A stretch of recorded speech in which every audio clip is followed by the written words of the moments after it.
อันเป็นสารณะที่เปิ่งของหมู่เฮาทั้งหลายขอกราบไหว้สาปุญญาปารมีธรรมท่านอาจารย์ท่านพระครูอภิวัฒนวิกรมรองเจ้าคณะอำเภอดอยหล่อผู้อำนวยการสถานีวิทยุมวลชนคลื่นสีขาวเพื่อชาวประชาเจ้าอาวาสวัดปักตังเจริญผู้ดำเนินรายการเสียงธรรมแสงอรุณและรายการอู้จ่าภาษาธรรมพร้อมไปด้วยท่านครูบาอาจารย์พระมหาเถระพระเถรานุเถระพระสังฆพระสงฆ์องค์เจ้าขอกราบไหว้สาปุญญาปรมีธรรมพระเดชพระคุณหลวงพ่อสุนทรธรรมานุโยคที่ปรึกษาเจ้าคณะอำเภอดอยหล่อเจ้าวัดพระธาตุเมืองขาวขอกราบไหว้สาปุญญาปรมีธรรมพระเดชพระคุณหลวงพ่อสาธุกิจจานันท์เจ้าคณะอำเภอดอยหล่อเจ้าวัดพระธาตุเจ้าดอยน้อยพร้อมไปด้วยพระสงฆ์องค์หนึ่งทุกรูปทุกองค์ด้วยความเคารพอย่างสูงสุดยิ่งครับผมสวัสดีเจเจแล้วก็พ่อน้อยหนุ่มผาจ่อคนรูปหล่อเนอผมขอกราบไหว้สาครูบาลักษ์ปัญโยนานเหมือนกันนะครับผม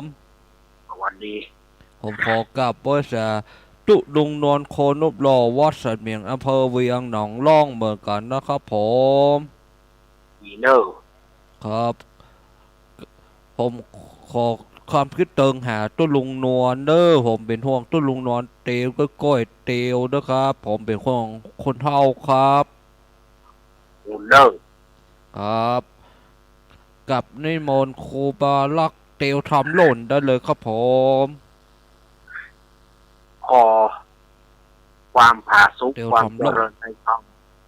จงบังเกิดแก่คณะสัตยาญาติโยมศรัทธาสาธุชนคนดีเฮาทุกท่านวันนี้รายการสารธรรมยามค่ำก็มาปะกันแล้วอาตมาภาพเก้ากับผมสามเณรรักปัญโยนันท์วัดสันเมืองตำบลหนองร่องอำเภอเวียงหนองร่องจังหวัดลำพูนก็ได้มาตกมาแทนหลวงลุงชัยวัฒนาคเสโนหรือว่าตุลุงนันตุลุงยองวันนี้เปิ่นไปปุ้นเลยที่วัดบ่อยมนทาทิพย์เพราะว่าเปิ่นจะมีงานวันพุธเปิ่นจะมีงานสวดมนต์ตันเปิ่นจะมีการไขตาพระเจ้าสวดเบิกเลขเปิดวันพุธนี้นะคืนวันพุธกันเนอะคืนวันพุธก่อนก็จะมีการสวดมนต์ตันมีการไขตาพระเจ้ามีการเบิกเลขมีการสวดเบิกโดยก่อนศรัทธาญาติโยมกำเดียวก้อยมารายละเอียดเนาะกำเดียวก่อนวันนี้ก่อนศรัทธาญาติโยมก็เลยจะได้ฟังเสียงอาตมาภาพก็ยังบอกเข้าที่เข้าทางเจ้าเนอะศรัทธาญาติโยมเรื่องของทรงของเสียงก็ยังแหบยังแห้งอยู่ก็ยังบาเข้าตีเข้าต่างเตื้อแต่ก็ดีขึ้นมาดีขึ้นมากว่าทุกวันดีขึ้นมากว่าทุกวันเนาะก็มันก็ได้7 วันนี้แล้วนี่ตั้งแต่เอาไปฝางมาเนาะ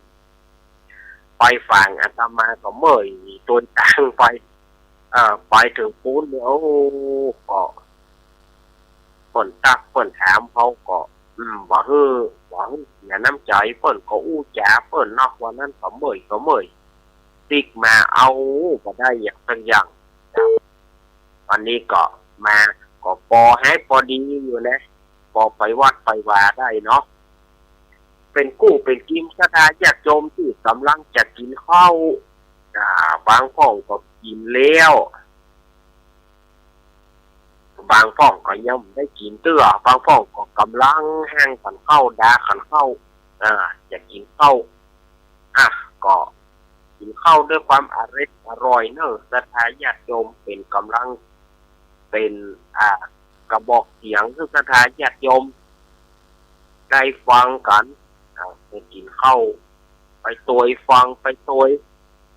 บางห้องก็กินไปแล้วติววิทยุเข้าห้องนอนแล้วห้องก็กำลังจะแอบแนมห้องก็กำลังลูกโต่งห้องก็กำลังลูกสวนแม่ก็เป็นผู้ไปกินสถาญาติโยมเลิกทางสถานีวิทยุแม่ขจารโมเดิร์นเรดิโอ 94.50 เมกะเฮิรตซ์บ้านสันบะแนะตำบลแม่เจดีย์อำเภอเวียงป่าเป้าจังหวัดเชียงรายโดยป้อน้อยสุวรรณแม่อนงพรหมินทร์สถานีวิทยุห้วยตองซักเรดิโอ 98.75 เมกะเฮิรตซ์ตั้งอยู่วัดห้วยตองซักตำบลกวางเปาอำเภอจอมทองจังหวัดเชียงใหม่โดยเมตตาธรรมของหลวงพ่อวาปีวรมานิชกับท่านอาจารย์ชวริตศรีวังโสสถานีวิทยุคลื่นพระพุทธศาสนาการศึกษาและวัฒนธรรม 104.50 วัดไฟหินตำบลสุเทพอำเภอเมืองจังหวัดเชียงใหม่โดยเมตตาธรรมของท่านอาจารย์ท่านพระครูสมุวิสุวัฒน์วรกิจโยสถานีวิทยุลำปางสตาร์ 101.25 เมกะเฮิรตซ์ของคุณโยมดารุณีและก็ลำพูนเรดิโอบ้านป่าซักอำเภอเมืองจังหวัดลำพูนนี่ก็คือรายชื่อรายนามของสถานีวิทยุต่างๆที่เปิ้นรับสัญญาณตั้งแต่เวลานี้เป็นต้นไปขออนุโมทนาบุญกับทุกๆสถานีเนอะมาปะกันวันนี้เป็นวันเสาร์ที่10 มกราคมพุทธศักราช 2569 เดือนสี่เหนือเดือนยี่ใต้แฮมมันนี่7 ค่ำพระว่าเป็นวันแกะวันเกียมวันห่อวันแดวันพุกนี้เป็นวันพระวันศีลแฮม8 ค่ำถ้าได้ยินเสียงเพลงวันพระอย่าเว้นที่เจเปิดเมื่อใดก็แสดงว่าใกล้วันพระวันศีลเนาะถ้าได้ยินเพลงนี้ก็แสดงว่าวันพุกเนี่ยเป็นวันพระวันศีลละวันพุกนี้ก็ศรัทธาญาติโยมก็ไปทำบุญกันไปทำบุญใส่บาตรญาติโภคกันหรือว่าจะไปส่งข้าวก็ได้ก็อนุโมทนาบุญกับศรัทธาญาติโยมเนอะ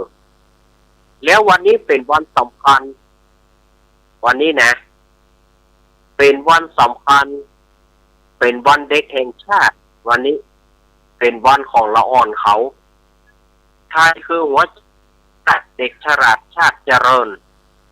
วันนี้ขอเป็นกำลังใจให้หลานเลนน้องหนูเป็นคนดีนะลูกหลานเป็นคนดีของพ่อของแม่เป็นคนดีของครูบาอาจารย์วันนี้เป็นวันของละอ่อนเขาแต่ละอ่อนเขาโชคดีนะทายญาติโยมละอ่อนเขายังได้ขึ้นเครื่องบินบางคนได้ขึ้นเครื่องบินฝนปลาบินเอี่ยวหลบเฮานี่มีโอกาสได้ขึ้นกับเพิ่นเฮามีโอกาสได้ขึ้นกับเพิ่นละอ่อนเขายังถือว่าดีที่สุดที่ได้ขึ้นเครื่องบินได้ขึ้นฮอเอาฝนปลาบินไปสถาญาติโยมเนาะวันนี้เป็นวันของละอ่อนวันนี้เป็นวันละอ่อนเนอะละอ่อนตั้งหลายก็คงจะไปตามห้องข้าวโรงเรียนที่เปิ่นจัดงานก็คงได้ขนมคงไปเล่นเกมมาอย่างต่างๆของเพลงกาอย่างกาได้ขนมกันมาม่วนอกม่วนใจสำหรับละอ่อนวันนี้เป็นวันของละอ่อนอันนี้ก็เอามาเพื่อการฟังนะวันนี้เป็นวันเด็กแห่งชาติเป็นวันละอ่อนเนอะนี่ถ้าได้อย่างก็คือเขาวันนี้ต้องไปคัดเขาวันนี้เป็นวันของเขาเพื่อของขวัญของรางวัลในชีวิตเขา เพื่อให้เขาได้ก้าวหน้าเพื่อให้เขาได้เป็นคนเป็นเยาวชนที่ดีของชาติไม่ตกเป็นทาสยาเสพติดเขาเป็นคนดีของชาติเด็กชราชชาติอย่างเจริญไปภายหน้าอันนี้วันนี้เป็นวันของละอ่อนเนอ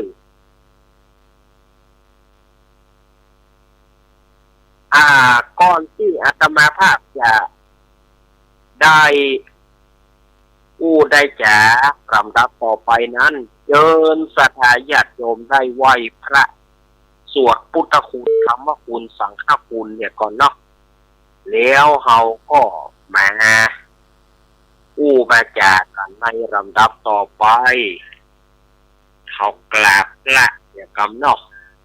ท่านที่กินข้าวก็กินไปก็ต้องกราบเนอะท่านที่กินข้าวก็กินไปท่านที่บัดได้กินข้าวเตือหรือว่ากินแล้วก็กราบพระพร้อมกันกราบหนึ่งกราบสองกราบสามอรหังสัมมาสัมพุทโธภควาพุทธังภควันตังอภิวาเทมิกราบสวาคาโตภควตาธัมโมธัมมังนะมัสสามิกราบสุปฏิปันโนภควโตสาวกสังโฆสังฆังนามามิกราบขันธรรมยังพุทธะภควโตปุปภาคณามะปรังสโลมาเตนะโมตัสสะภะคะวะโตอะระหะโตสัมมาสัมพุทธัสสะนะโมตัสสะภะคะวะโตอะระหะโตสัมมาสัมพุทธัสสะนะโมตัสสะภะคะวะโตอะระหะโตสัมมาสัมพุทธัสสะอิติปิโสภะคะวะอะระหังสัมมาสัมพุทโธวิจจารณะสัมปันโนสุขโตโลกาวิตูอนุตตโรปุริสะธัมมาสารติสัทธาเทวมนุสสานังพุทโธภะคะวะติสวากาโตภะคะวะตาธัมโมสันทิติโกอาคาริโกเอหิปัสสิโกโอปานายิโกปัจจตังเวทิตาโพวินยูหิติสุปฏิปันโนภะคะวะโตสาวกสังโฆอุชุปฏิปันโนภะคะวะโตสาวกสังโฆยายะปฏิปันโนภะคะวะโตสาวกสังโฆสามิจิปฏิปันโนภะคะวะโตสาวกสังโฆอาหุนายโยปาหุนายโยทักขินายโยอัญจลิการะนิโยอนุตตรังบุญญาสิตังโลกัสสาติกราบหนึ่งกราบสองกราบสามเอาละศรัทธาญาติโยมได้กราบพระเป็นที่เรียบร้อยขยับเข้านั่งที่เดิมกันเนอศรัทธาญาติโยมตะกี้นี้อาตมาภาพก็ได้เกริ่นนำไปว่าวันพรุ่งนี้ที่วัดใหม่มณฑาทิพย์เพิ่นจะมีบ้านวัดใหม่มณฑาทิพย์นี่กับอยู่หมู่3เนาะหมู่3บ้านเราเป้าตำบลไดหล่ออำเภอไดหล่อนี่นะเพิ่นจะจัดงานขึ้นเพิ่นจะมีบ้านเกิดของทีเจตัวเพิ่นจะบวชพระเจ้าเพิ่นจะมีไข่ตาพระเจ้าตัวแล้วเพิ่นจะมีการเข้ามาทุกข์พยาธิในวันพรุ่งนี้แน่นอนเพิ่นจะมีการปวนเข้ามาทุกข์พยาธิตัวก็จะสวดเบิกตัววันพรุ่งนี้ แล้วก็วงแห่ก็ได้รอศิลป์โดยพวกครูฟุ้งแล้วก็ทีมงานเนอะก็จะไปบรรเลงวันพุธนี้นะเชิญชวนคณะสัตยาญาติโยมบ้านไกลเฮือนเพียงหัวระเบียงติดต่อการไผ่ที่มีโอกาสให้ไปเหี่ยวไปแหวงพอเปิ้นบวชพระเจ้าหลวง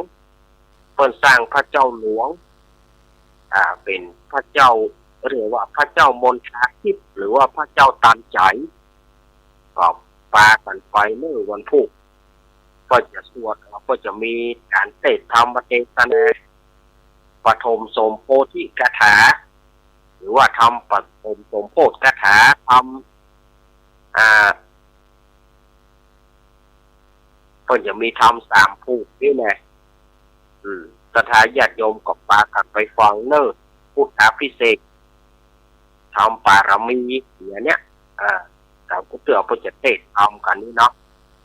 แต่ว่าปฐมสมโพธิกถานี่มีแน่นอนละอย่าใดกับสถาญาติโยมก็ไปร่วมกินร่วมทานกันเนอในวันพุธนี้เรียกว่าคืนหุ่งโตรุ่งใต้แจ้งเหมือนที่อาตมาวัดอาตมาทำปีแล้ววัดอาตมาที่ทำปีแล้วก็เหมือนกันนะคืนหุ่งเต้าแจ้งมาได้หลับมาได้นอนปีที่แล้วนะหุ่งใต้แจ้งกับงานประเพณีปีที่แล้วนี่แต่ปีนี้ก็จะมีธรรมดาเนาะงานประเพณีของวัดอาตมาภาพก็มีอยู่วันที่31 มีนาคมและก็1 เมษายนตามปกติ1 เมษายนตามปกติของงานประเพณีส่งน้ำพระธาตุเจดีย์พบโชคบุญทวีสลิงตันเมืองก็จะได้มีการประเพณีส่งน้ำพระธาตุเหมือนกันกุ๊กเนาะก่อนปีใหม่ไป13 วันจำไว้ว่าก่อนปีใหม่13 วันก็จะเป็นงานประเพณีอาตมาก่อนขออภัยเด้อเมื่อมาปะกันแล้วอาตมาภาพก็จะได้นำเอานิทานก็ดีเรื่องอย่างต่างๆเอามาเล่าให้ศรัทธาญาติโยมได้ฟังกันเนาะเมื่อเราได้มาปะกันได้มาอู้กันนี่นะศรัทธาญาติโยมเฮ้ยออกแรงแข็งคอยเนาะแต่เดี๋ยวนี้มันก็เข้ามาเดือน4 แฮมปลายละแต่ว่าอากาศก็แนวอยู่นะวันนี้12 องศาวันนี้อุณหภูมิทั่วไปนะ12 องศาถ้าวันพุธมันลงแต่นี่ก็โทษลงเป็น8-9 องศากับเจ้าเฮ้ยเนาะหนาวจนว่าบอกหูแล้วเนอะก็ไม่หนาวขนาดนักนี่นะเนาะหนาวบะเดียวมันลิ้วมาเป็นวันสถานญาติโยมบางวันลิ้วบางวันก็บะลิ้วบางวันก็ธรรมดาบางวันก็หนาวจนว่าพวกเนี่ยเขาจังปรับสภาพตัวเขาบัตันสถานญาติโยมก็ป้องกันร่างกายของเขาเนี่ยก็สุดๆไปเลยนะสถานญาติโยมเขาว่ารักษาสุขภาพเนิ่ก็ยากรักษาสถานญาติโยมว่าก็ยากรักษามันก็ยังเป็นอยู่เพราะว่าเจออากาศอย่างนี้ขึ้นลงนะหมวกก็ใส่ หมวกก็ใส่ผ้าก็คุมตัวประจำมันก็ยังมีอยู่สถานญาติโยมเขาก็บัดย่างจะไปอู้อย่างไรเนาะเรื่องของธรรมชาติของมันเอาไหนก็ไหนพอกำกึดมันฉันยาไปพอรักษาอัตตาตนเพื่อได้อยู่กับสถานญาติโยมไป ถ้ามันบ่ไหวกันยังว่านั่นเนอะคือกันละก็นอนอู้กันเนาะมันบ่ไหวเต็มแก่ก็นอนอู้แหละเก้าอี้สองตัวนอนขะเดิกก็นะกันเนาะเนี่ยใดมันเขาจะละรายการให้ท่านอื่นก็ละไปก็บ่ได้เพราะเจ้าเปิ้นก็มีภาระธุระเขาก็บ่อยากจะรบกวนเปิ้นเอาเพิ่นละก็นอนอู้เนาะ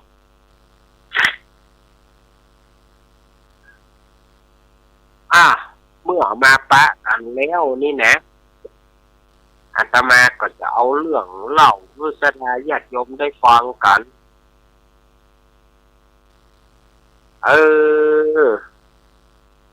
เรื่องเล่านี่นะเป็นเรื่องที่เพิ่นเล่ามาเมินละหนึ่งสมัยก่อนๆนี่ในขุนเขาต่างๆดอยต่างๆเอาเวลาไปจะไปข้ามไอ้เนี่ย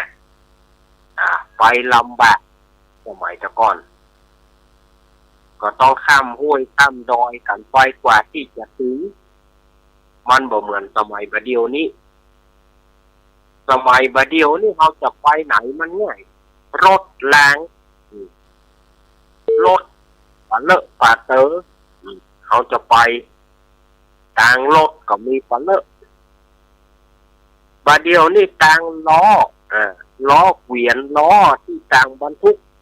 ล้อที่เอาวัวเป็นพาหนะล้อที่เอาวัว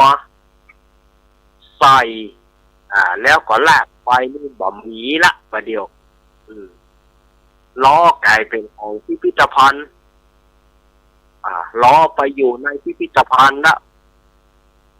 งอนเอกแข่งขันไปอยู่ในพิพิธภัณฑ์ล้อที่สมบูรณ์แบบฝ่ายคัดไปหันไปที่วัดหม่นห้วยเกี้ยว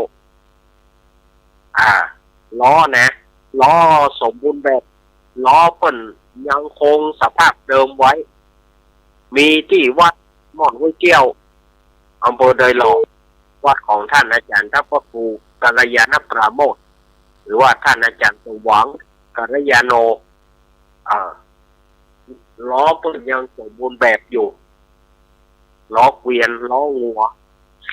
ไปใครไปหันบ้องสามเข้าก็ไปพอหั่นเนาะไปใครไปพอล้อก็ยังมีอยู่สมัยบัดเดี๋ยวนี่มันไปเอาจะไปไหนอันนี้ว่ามีน้ำมันจะใกล้ไก่บอกว่ารถแรงมันไปถึงอย่างอาตมาเขาไปห้วยงูวันนั้นเนาะห้วยงูในวันนั้นก็บอกหูตีสักแค่ปะก็เนี่ยได้ก็อาศัยถามตัวอาศัยเครื่อง GPS ตัวเครื่องบอกทางนะเครื่อง GPS เครื่องบอกทางเมื่อมันบอกทางไปเดี๋ยวมันบอกเส้นนี้เนอะเนี่ยสมัยประเดี๋ยวมันง่ายสมัยแต่ก่อนนี่เขาจะไปไหนเอาล้อว่าเจอบางทีกับอินดูงัวเหี่ยบรรทุกนะขอบรรทุกนักงัวเอาบอกไปบางเตือก็ต้องมันถึงขี้มุกขี้ฝุ่นงัวลากล้อบอกไปก็จำเป็นได้ยูจ่วย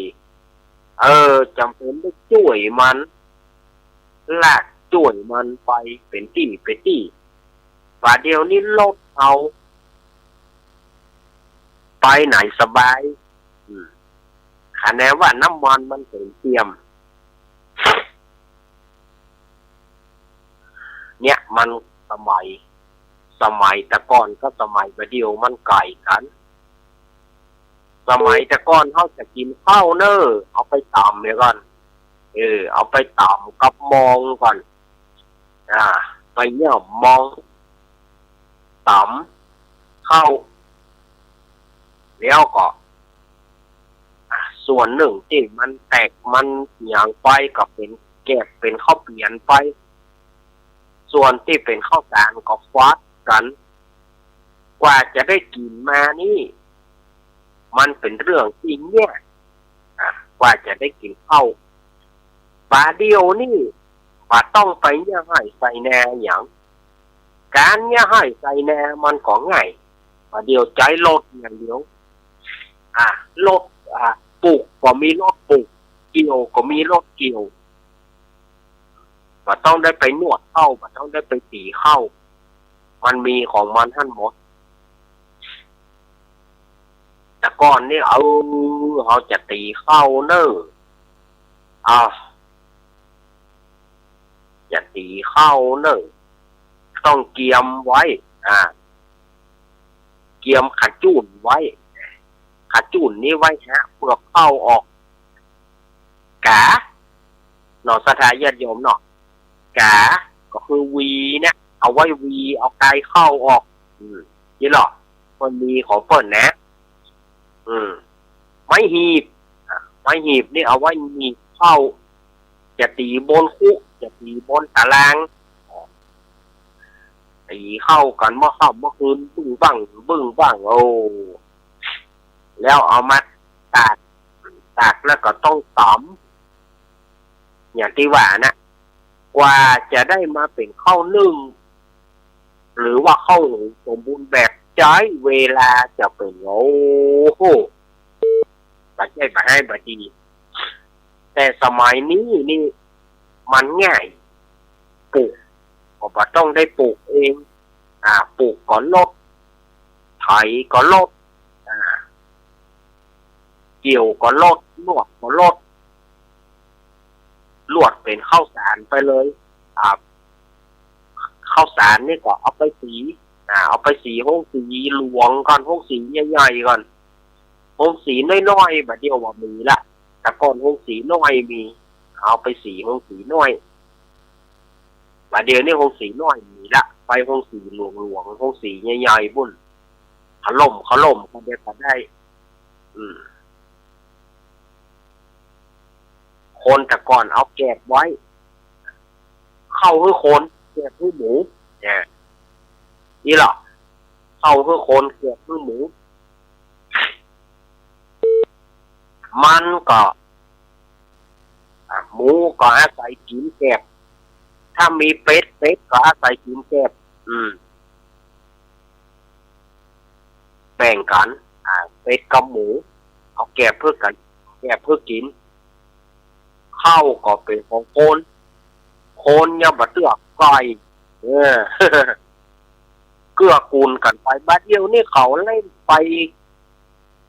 เข้าไก่ก็มีชื่อเขาว่าถ้าเอาเข้าสารที่โคนกินนะเอาเพื่อไก่เปลืองต้องมีข้าวไก่ดอกบัดเดียวมีเผียวข้าวไก่พุ่นแล้วถามว่าข้าวไก่จะตอบเท่าใดข้าวไก่นะกระสอบ500กันเนี่ยอาจารย์เอาคณะข้าวไก่นี่นะกระสอบ500แล้วข้าวโคนกินนี่กระสอบก็ได้ไปตอนปลายทุกแก่มาเดียวเขาก็มีไปมีบัตรสวัสดิการไปมีบัตรก็ไปหูดเอาไปหูดเอาเข้าประเดี๋ยวมันง่ายประเดี๋ยวแทบมาได้นึ่งกันแล้วกันข้าวนึ่งก็ขายจากไปซื้อเอาจะกินข้าวนึ่งข้าวก็ขายกัดจะกินข้าวหุงข้าวก็ขายกัดไปหน้าหม้อข้าวเตาไฟจะไม่มีอย่างไปหน้าหม้อข้าวเตาไฟจะไปมีอย่างนั้นว่าทำบ่มีอย่างแล้วหม้อข้าวเตาไฟเนาะเนาะแม่จีไฟต้องให้แม่จีไฟอยู่ที่ไหนท่านอาจารย์แม่จีไฟก็คืออยู่ในเตาไฟเฮานั่นนะในห้องครัวเฮานั่นนะในเตาไฟในห้องครัวเฮาสมัยแต่ก่อนนี่เปิ้นจักก ก่อแม่จีไฟไว้แต่สี่เหลี่ยมนะบัดเดียวนี่บ่มีละแม่จีไฟบัดเดียวมันเป็นเสาแก๊สสมัยแต่ก่อนมันเป็นเสาโลเปิ่นเอาไว้ห้องเสาโลเนี่ยจีไฟนะแล้วเปิ่นห้ามเอาแปะห้ามเอาซัดเอาสิ่งไปบุกว่าเนอจะไปเอาไปฟาดไปอย่างกับนั่นเนอเปิ่นว่าถือเป็นแม่จีไฟเปิดปู่จาแม่จีไฟแต่ณบัดเดียวนี่โอ้เต่าฮังโลเต่าอย่างก็พระเจ้าได้ใจละเอาแก๊สทั้งนั้นก็ต้องยอมเสี่ยงต้องยอมเสี่ยงหนึ่งเข้ากาอย่างกาแต่ว่าบัดเดียวนี่คนก็มาหันใจหลัวไปนักเพราะว่าสู้ความเป็นของแก๊สบ่ไหวสู้ความเป็นของแก๊สบ่ไหวบัดเดียวก็หันมาใจหลัวกันหลัวก็ยังไม้บ่ม่วงไม้ลำไยที่ฟันนั่นนะล้มบ่ม่วงล้มบ่ลำไยไปก็เอาหลัวมันนั่นนะมาเอามาเอ็มไว้ถึงเวลาก็ใจหลัวนะบัดเดียวก็หันมาใจหลัวถามว่าใจหลวงมันได้จะได้กินก็ยังสมัยตะก้อนเนาะสมัยตะก้อนหลัวเนี่ยบ่มีสักตูน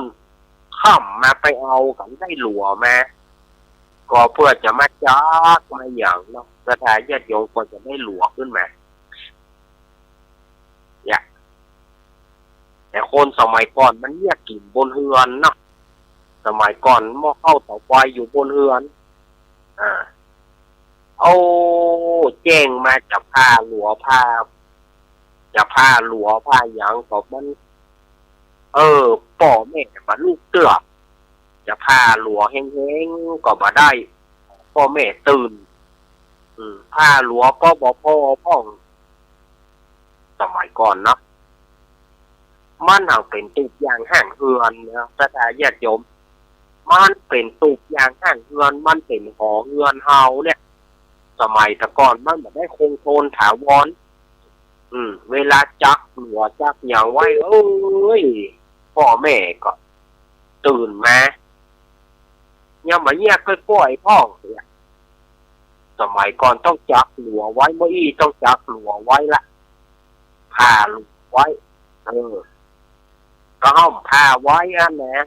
เอาไปผ่าหมอกไก่เจ้งกับคนเท่าลูกเดือดกันละเนี่ยอย่าบอกว่าพ่อแม่รับนอนเอาก็สมัยแต่ก่อนมันหังหอเรือนมันหังไหวยิ่งอย่างนี่แท้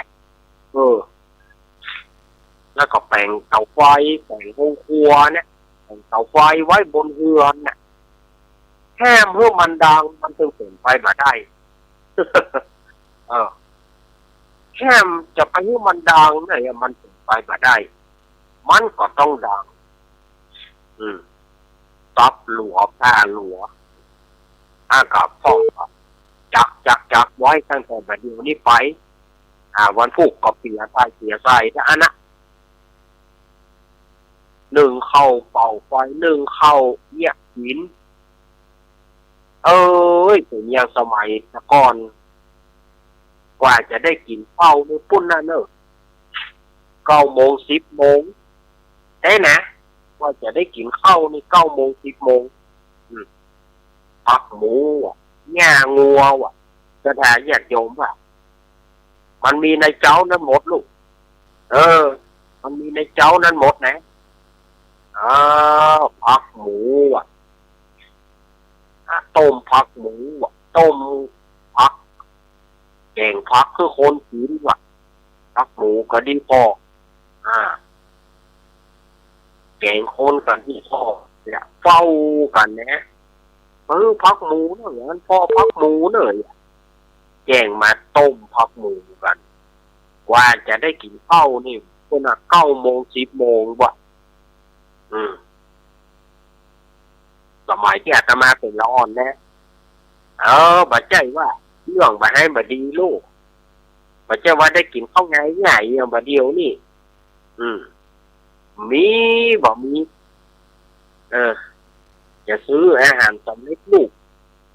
บนเมินไหนจะได้อาหารสำเร็จรูปพวกพะโล้พวกอะไรอย่างนี้นะเมินไหนแต่ส่วนมากเนี่ยก็ถ้ากินแกงก็พ่อก็แม่จะกินข้าวก่อนพ่อก่อนแม่นี่เปิ้นตำนี้หัวกินข้าวก่อนพ่อก่อนแม่ละอ่อนนักเรียนแต่จะกินข้าวก็ฝั่งไปโรงเรียนมาเดี๋ยวมันตามโน้ตสมัยแต่ก่อนมันเที่ยวไปลูกสมัยก่อนเที่ยวไปข้างโรงเรียนไกลกับซื้อรถถีบองโยงเฮ้ยกันไปเรียนก่อนจะได้กินข้าวพร้อมพ่อพร้อมแม่ทำโมสังโฆก่อนจะได้ไปโรงเรียนมาเดี๋ยวนี่โอ้กาบจูกระตาจะได้ข้ามตานเถอะเผื่อเขาไปกุมบาทเนาะอาตมาเขาไปกุมบาทเกือบ7 โมงแล้วกาดวายหมดแล้วเนี่ยแสดงว่าเขาซื้อของกินซื้ออย่างเนี้ยตี4ตี5เขาไปพร้อมกันกาดแล้วลำเหลือบ้านบัดตานนะจัน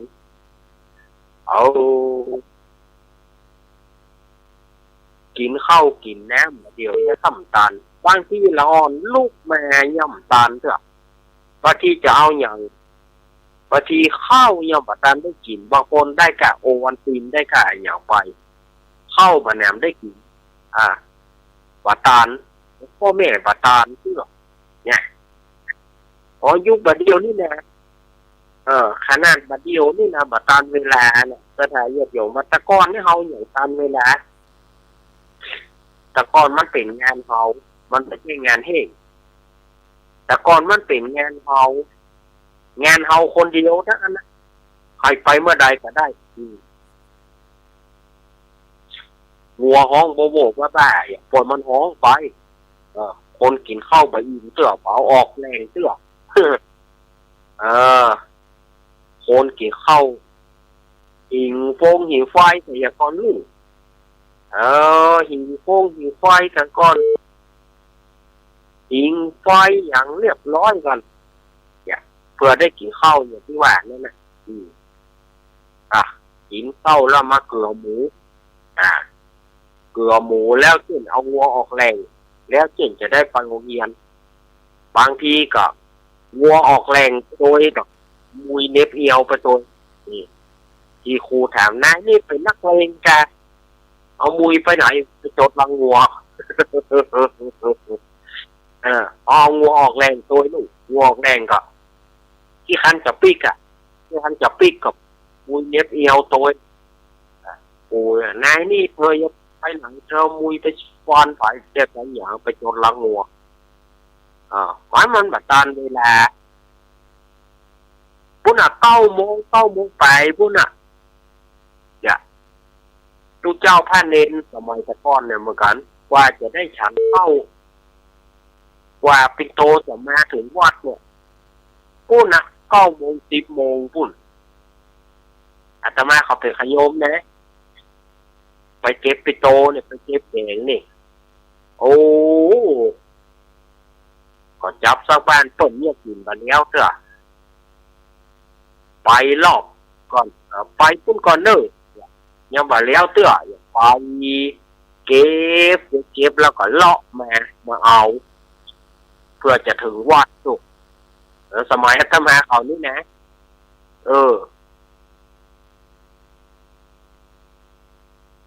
ถ้าหน้าหอมดองก็เจอหอมดองหน้าหอมดองก็เจอหอมดองในเจ้าเฮ้ยหอมดองถึงแตกถึงแต่เนอะหน้าหอมดองนี่นะหน้าหอมดองกับฟ้าใส่หอมดองสมัยก่อนต้นปลูกกันเนาะหอมเทียมเมืองเอานี่นะเดือน4เนี่ยเดือน2มาต้นปลูกแล้วหรอกเดือน4นี่มันดีลงเอามาดองไว้มันล่มแล้วบอกว่า ก็มีอย่างใส่บาตรกันเนอร์หอมดองกะลอกเนี่ยกำกิมไปปืนเฮือนพุ่นละที่หอมดองมาใส่มันก็ลำเนี่ยมันก็ลำหน้ากลางภาษาเขาปาทูหน้ากลางภาษาเขาปาทูก็ม่วงหน้ากลางภาษานี่นะเขามีเอาแต่เนาะหน้ากลางภาษานี่เขามี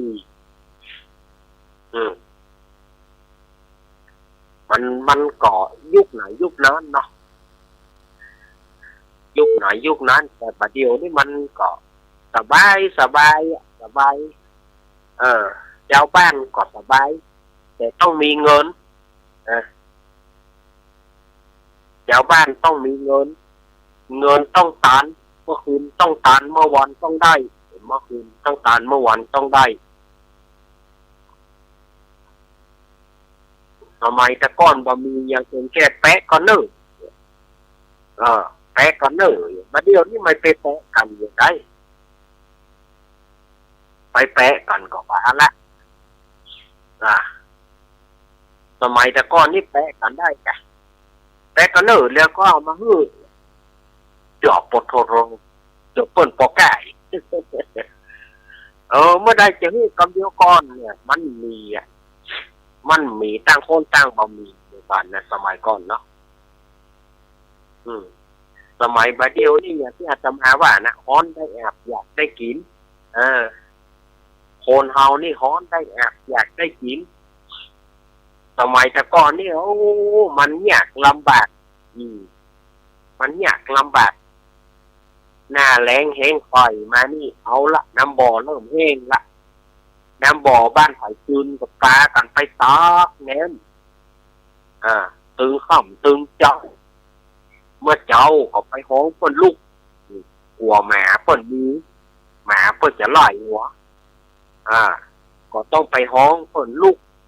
เปิดจะตักแนมดกคอเล็กเสียไม่แกนนะเอากองน้ำโป้เบอร์นั่นนะอุดอิดเก่าแหบแหนมกันเนาะน้ำทุ่งเนี่ยน้ำบ่อไปอันตักแหนมไปตึงน้ำกินน้ำใจเนี่ยก็ทายญาติโยมว่าถ้าเป็นในวัดในวาก็ตกเวรกันในวัดในวาสมัยก่อนท่านเน้นมันนักหรอกตกเวรกันถ้าว่ามีเวรคนนั้นแล้วตักน้ำใส่ทุกภาชนะหม้อห้องน้ำหม้อห้องน้ำห้องผ้าน้ำพระเจ้าว่ะน้ำพระเจ้าให้น้ำพระเจ้า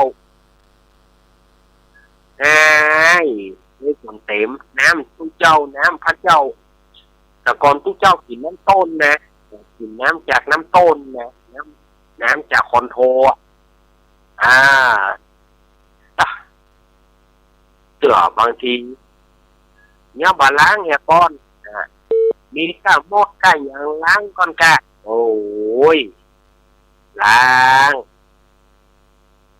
ทำไมตะก้อนไฟมันเป็นขยมเนี่ยสถานญาติโยมทอกขี้ทองเหนียวตัวมาแล้วต้องทอกขี้ทองเหนียวคำว่าทอกขี้ทองเหนียวอย่าได้ตู้เจ้านะตู้เจ้าหลวงกระโถนน้ำมงน้ำมันกระโถนน้ำลายสมาก็ตึงเหนียวตึงหยักพาน้อยขยมเอาไปกว้างเนี่ยพอห้องทอกขี้ทองเหนียวกว่าจะได้เป็นขยมกว่าจะได้มาบวชเป็นพระเป็นเนรนี่มันแบบใจเรื่องง่ายมันแบบใจมาเหมือนสมัยบาเดียวนี่เอามาต้องหนังนั่นแหละสมัยตะก้อนถ้าบัดได้กำปากแล้วบัดเตือไปสอบศิกษาถ้าสอบศิกษาบ่ผ่านก็บ่ได้ละนั่นเอาไปสอบศิกษาก็บ่ผ่านละในสมัยตะก้อนสอบศิกษา มาสอบแล้วเรียนหนังสือสวดมนต์นะสวดมนต์เริ่มตั้งแต่โยโสภควาขึ้นเยสันตายานิสารณีทัสสะวิปัสสีเอกนามัคคีเนี่ยเอกนามัคคีพุทธมหาสมัยสุริยาจันทร์ที่มาอย่างนั้นไปจนถึงธรรมจักร วันนี้ก็จะสวดนี้หนึ่งวันนี้จะสวดนี้หนึ่งนี่นะสมัยก่อนเนาะประเดี๋ยวนี้มันง่ายประเดี๋ยวนี้เอาหนังสือนี่นะประเดี๋ยวบางทีก็มีในหนังสือก็มีในโทรศัพท์นะกดไปสมัยแต่ก่อนต้องพอกับเป็นเล่มพอกันไปเป็นเล่มพอหนังสือเอาพอหนังสือสมัยก่อนตามตะเกียงนะเพราะตะเกียงบอกหรือว่าโกมตะเกียงบอกตะเกียงปอกหรือว่าโกมนะตามโกมต้องพอพัดโกมเว้ยถ้าพอตัวนะบางตัวหนังสือเนี่ยไปจากนั้นฮะพอตัวแหนกโกมมาหากันพอหนังสือกันเอาละเนอะ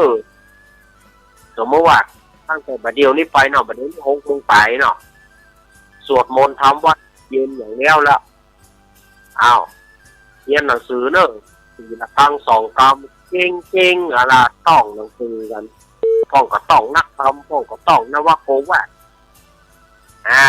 พ่อก็ต้องนักทำพ่อก็ต้องนวโกวาทพ่อก็ต้องทำอันไหนมาได้เรียนกันจนไปถึงเวลา3 ทุ่มเนอะ3 ทุ่มหรือว่า9 โมงนี่แหละก็ดูเมินเหรอ9 โมงแต่ก่อนเอา9 โมงก็อย่าง9 โมงแตะ9 โมงว่าเมื่อไรมันจะ9 โมงมาใจยังสุมาจะขยิ่ว อันนี้บอกกันซื่อๆขยิ่วแล้วอย่าไปคนเดียวขอมาได้เนี่ยต้องรอหมู่เพื่อผลไปส่งก่อนสมัยแต่ก่อนห้องน้ำก็บ่มีไปนอกวัดพุ่นขยิ่วไปเหี่ยวนอกวัดพุ่นกลัวก็กลัวรอแล้วรอเมื่อใดมันจะถึง9 โมงขยิ่วสุมาก็เอาไปขยมน้อยหรอกเอาไปขยมน้อยมาได้เพิ่งจะ9 โมงปลดเนาะนาฬิกาตี9 โมงแล้วบอสมัยก่อนเพิ่นมีนาฬิกาลานหรอแต่ละวัดนะนาฬิกาตีนะถ้ามันตีเต้งเอาล่ะตอนนี้จะได้ออกละโหล่นลงหงตอนนี้ปดโหล่นกระจกโจรหัวกันนี่มาถึงที่นี่เวลาช่วงแรกอาตมาหมด เวลาช่วงแรกอาตมาหมดจะไปฟ้องไปไหนเจ้าเนอะถ้ากำเดียวเดี๋ยวอาตมาพักก็จะเปลี่ยนแทนสปอร์ตแป๊บเดียวแต่เดี๋ยวค่อยมาปากันในช่วงที่ 2วันนี้มีเกมเพื่อสถาญาติโยมเล่นเนอะวันนี้นะวันนี้มีปัญหาถามมีเกมเพื่อสถาญาติโยมได้เล่นกันนะเกียมเพื่อดีเนอะก็เดี๋ยวสถาญาติโยมค่อยโทรมาถ้าบอกว่าเปิดสายคือโทรมาวันนี้มีเกมเพื่อสถาญาติโยมได้ลุ้นกันตัวเนอะวันนี้นะเกมอะไรอย่างอุปไว้ก่อนบอกเพื่ออุปไว้ก่อนอย่าพึ่งอาตมาพักช่วงแรกก่อนเนาะเจริญพร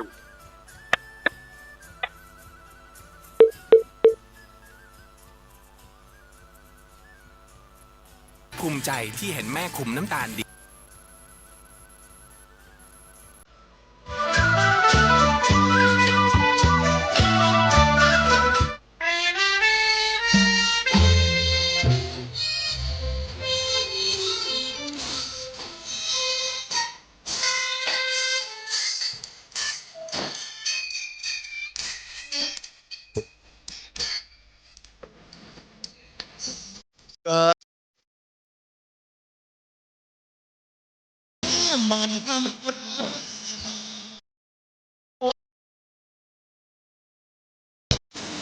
แต่ตอนนี้อยู่นะครับตอนหลวงพ่อถูกได้ปี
น้องๆหน้าหนาวนี้ไปแอวเหนือเฮาพักที่นี่บอกรีสอร์ทนี้ดีขนาดมีเครื่องทำน้ำอุ่นระบบแก๊สเอาไว้ให้พร้อม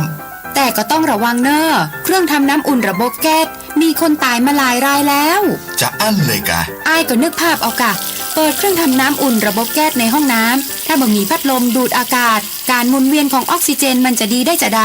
ในเมื่อการเผาไหม้บ่สมบูรณ์ก็เกิดการสะสมแก๊สคาร์บอนมอนอกไซด์สูดดมเข้าไปมันจะไปจับกับเม็ดเลือดแดงและทำให้เม็ดเลือดแดงจับกับออกซิเจนได้น้อยลงเมื่อออกซิเจนเข้าไปถึงปอดก็จะย่าให้คลื่นไส้เมาหัวหายใจยากจนถึงขั้นเป็นลมแล้วก็ตายได้โดยเฉพาะคนที่มีโรคประจำตัวเช่นโรคหัวใจโรคเลือดจางหอบหืดถุงลมโป่งพองโรคความดันโลหิตสูงซึ่งจะมีโอกาสสูงกว่าคนอื่นน่ากลัวขนาดเนาะมันก็บ่ถึงขนาดนั้นถ้าหารู้วิธีคือถ้าอาบน้ำด้วยเครื่องทำน้ำอุ่นระบบแก๊สบอดี้อาบเกิน10 นาทีจะต้องเปิดพัดลมระบายอากาศหรือให้อากาศถ่ายเทได้ดีอันนี้ก็จะช่วยได้นักถ้าหมู่เฮาแค่หูข้อมูลเพิ่มเติมโทรสอบถามได้ที่กลุ่มสื่อสารความเสี่ยงและพัฒนาพฤติกรรมสุขภาพสำนักงานป้องกันควบคุมโรคที่1เชียงใหม่053-140-774-6หรือสายด่วน1422จนเครียดกินเหล้าจนเครียดกินเหล้าลองติดต่อครูบากินเหล้าหลักปฏิบัติครับกินเหล้าจนเครียดกินเหล้าจนเครียดกินเหล้าก็เลยยิ่งครับก็เลิกสิเหล้าอ่ะเลิกเหล้าเลิกจนเริ่มต้นเข้าพรรษานี้โยนอนวัดสังเวียงอำเภอเวียงหนองลอก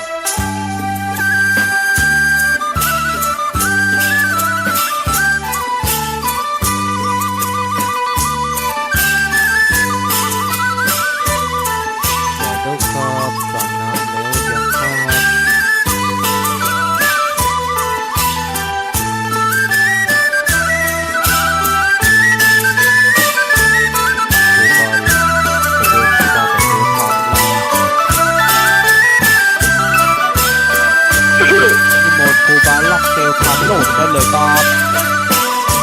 เอาละสถานญาติโยมมาถึงช่วงที่2ของรายการสาระธรรมยามค่ำมาถึงในช่วงนี้ก็ดำเนินรายการโดยอาตมาภาพสามเณรรักปัญโยนันท์ก็มาปะกันแถงช่วงที่2ครับแต่กี้นี่ก็เอาสเประมาอูสถานญาติโยมทั้งหลายได้ฟังกันวันนี้ก็จะได้เอาวันนี้ก่อนที่จะได้ตอบได้ตายปัญหาสถานญาติโยมเล่นเกมลุ้นกันเนาะเล่นลุ้นกันถ้าใครถูกก็5 คะแนนลองมากับ3 คะแนน2 คะแนนว่ากันไปวันนี้ก็จะเอาเรื่องไหนๆมันเข้าหน้าแรงออกแรงแห้งข่อยมาเนาะออกแรงแห้งข่อยมาสักทายญาติโยมก็ถามว่าสักว่างท่านอาจารย์จับจอนมันจะห้องกับเดือดสนั่นปอนปืนละจักจอนมันจะเดือดสนั่นปอนปืนละ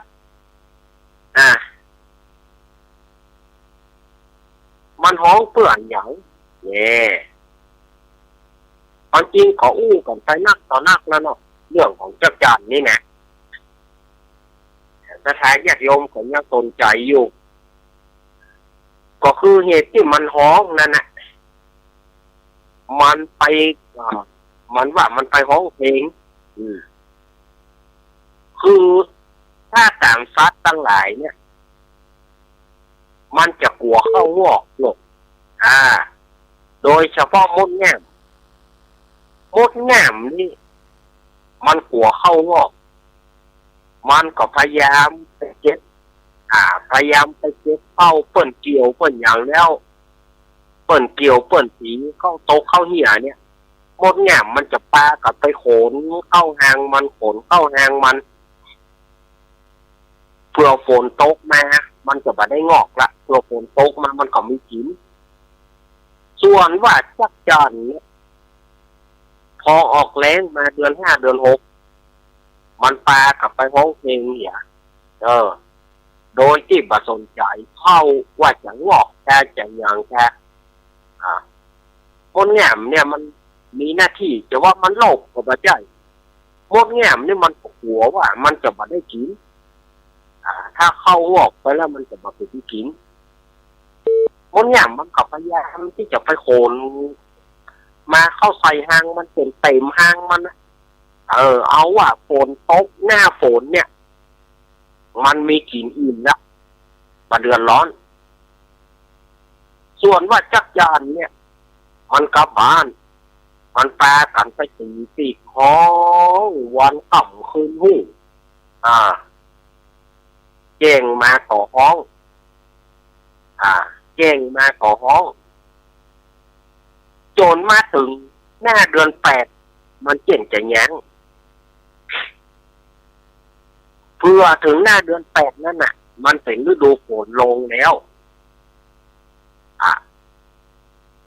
ปานอี้มันบ่มีข้าวกินมันก็ไปขอกินกับมดแง่มมดแง่มก็บ่ฮื้อมันมดแง่มว่าโอ้เปิ้นนี่หัวเข้างอก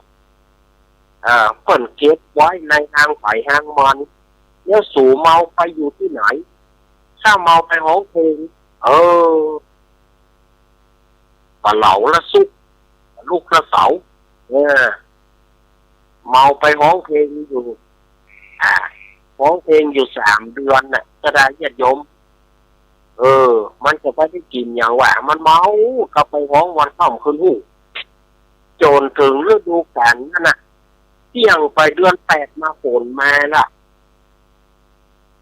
ไปขอกินทับมดแง่มก็บ่ฮื้อมันมันก็เลยต้องขวงโคโล ต้องขวงโคโลอยู่ทั้งหมดประเดียวอันเนี้ยคือความของจักรจานนะ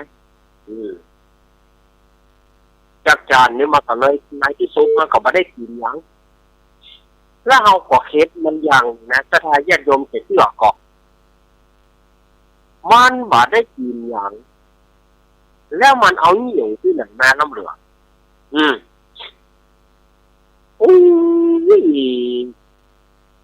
มันไปเอาเหนียวที่ไหนมาปะล่ำปะเหลือเหนียวมันนี่มีปะคะเพื่อนปะคะสายเอาก็เฮ็ดนะเข้ามาก็ไม่ได้กินเดี๋ยวมันก็ไม่ได้กินนะมันไปเอาเหนียวที่ไหนมาเหนียวมันลงไปสาย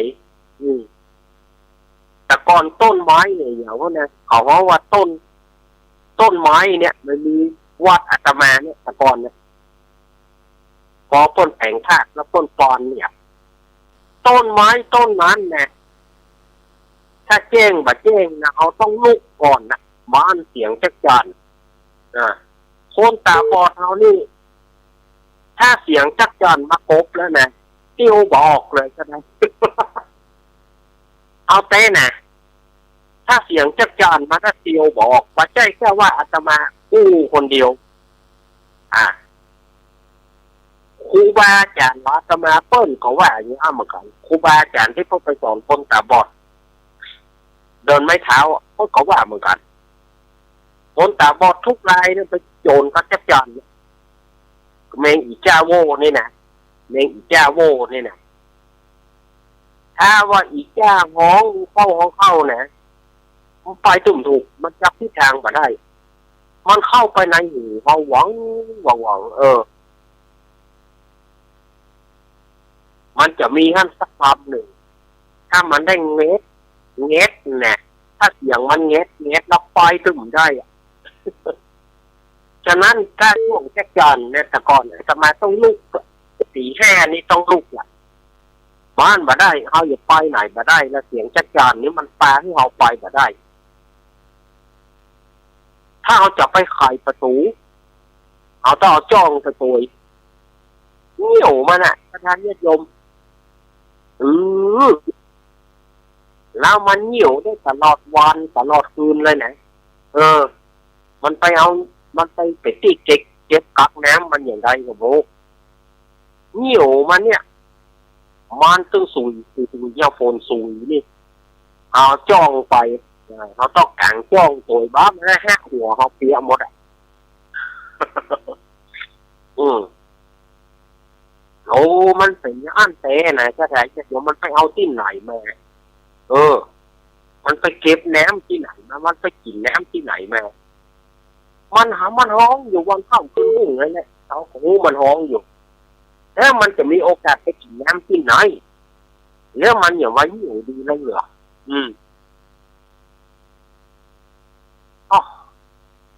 แต่ก่อนเนี่ยเมื่อค่ำเมื่อคืนเนี่ยเขาเปิดไฟดื่มได้สักสามเปิดไฟมันเด้อเลยอ่ะตั้งเขาฟันไม้ต้นนั่นเนี่ยมดแผลเนี่ยมันเป็นดอกขาวๆไม้อย่างต้นมันสูงและดอกมันขาวๆนะเขาว่าไม้จักจั่นนะจักจั่นหูเต้เนี่ยมันตึงปูโททำโมสังโกยแน่มันเนี่ย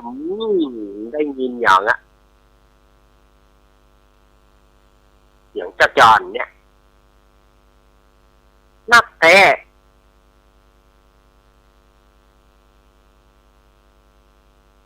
สะพองก็ไปเอาเงาะมันเนาะสะพองก็ไปเอาเงาะมันเอาตัวอ่อนมันเอาตัวอ่อนมันแล้วเอาตัวอ่อนมันเอามาขังไว้วันพุกค่อยลวกเนี่ยมาได้ว่ะเขาว่ากระเดียวเป็นตัวไปเลยว่ะเป็นปีกเป็นหางนั่นอันนี้อาตมาบอกมันซอจักจั่นนะแต่ได้ยินเขาถ้าได้ตัวอ่อนมาขัดใจลวกว่ะถ้าบ่ลวกกระเดียวมันกลายเป็นปีกเป็นหางละ มันแก่ขึ้นทันใดแล้วอ่ะนั่น